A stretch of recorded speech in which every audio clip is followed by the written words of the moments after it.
He thought she was weak because she never spoke. He thought silence meant fear.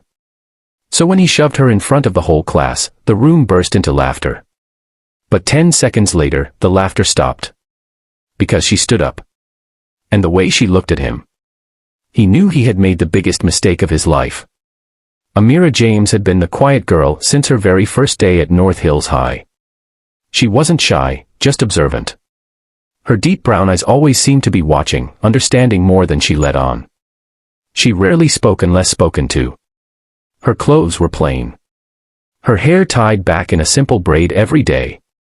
But what people didn't know was that beneath her silence was a storm no one had dared awaken. Until Josh did. Josh Matthews was the typical alpha in the school ecosystem. Loud, arrogant, and always surrounded by his pack of followers. His father was a local businessman, his older brother a college football star. Josh thought he owned every hallway he walked down. And he hated what he didn't understand. Amira confused him. She didn't flinch when he mocked her. She didn't blush when he threw fake compliments her way. She didn't even look at him when he pushed past her in the halls. She made him feel invisible, and Josh couldn't stand being invisible.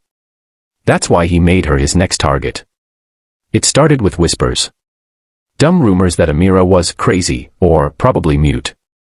He'd talk loud enough for her to hear, hoping for a reaction. But she gave him none. Until the day he made it physical. It was during fourth period English. The class was working on group presentations, and Amira, of course, had chosen to work alone. She stood quietly at the front of the room, holding her notes. The class barely looked up. They had no idea that something unforgettable was about to happen. Josh, seated in the back with his friends, tossed a paper ball at her. It bounced off her binder. She didn't even blink. That got under his skin.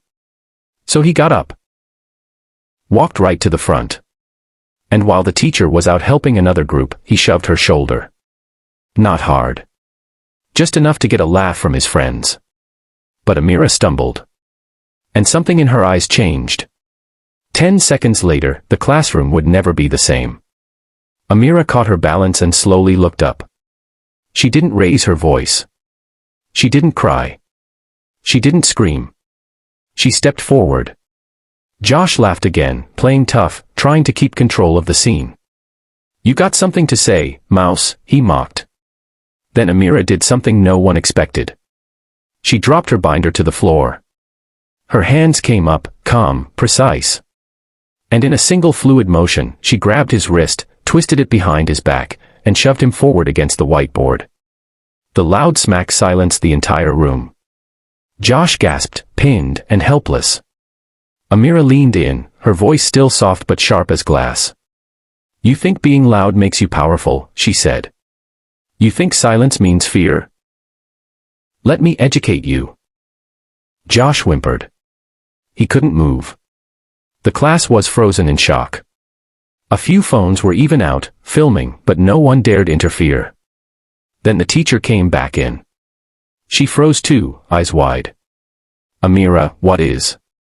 Amira released Josh instantly, who stumbled backward, rubbing his shoulder, too stunned to speak. He laid hands on me, she said simply, picking up her binder. I responded. She walked calmly back to her seat, not even bothering to look at Josh again. The aftermath was swift. The video spread through the school by lunchtime. Students who had never said a word to Amira suddenly saw her in a whole new light. Some cheered her on in whispers.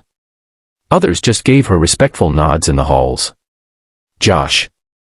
He was suspended for 3 weeks. Not just for the shove, but for the months of harassment finally coming to light through the video and witness statements. His reputation took a hit he never recovered from. And Amira? She didn't suddenly become popular. That wasn't who she was. But now, people listened when she spoke. Teachers respected her. Bullies avoided her. And when she did presentations in class, the room stayed silent, not out of fear, but respect. Weeks later, a girl named Mia, small and shaky-voiced, approached Amira in the library. She confessed she'd been dealing with bullying for months and didn't know what to do. Amira looked at her and smiled. Silence is okay, she said gently. But it doesn't mean you have to stay quiet forever. When it's time, your voice will know what to do.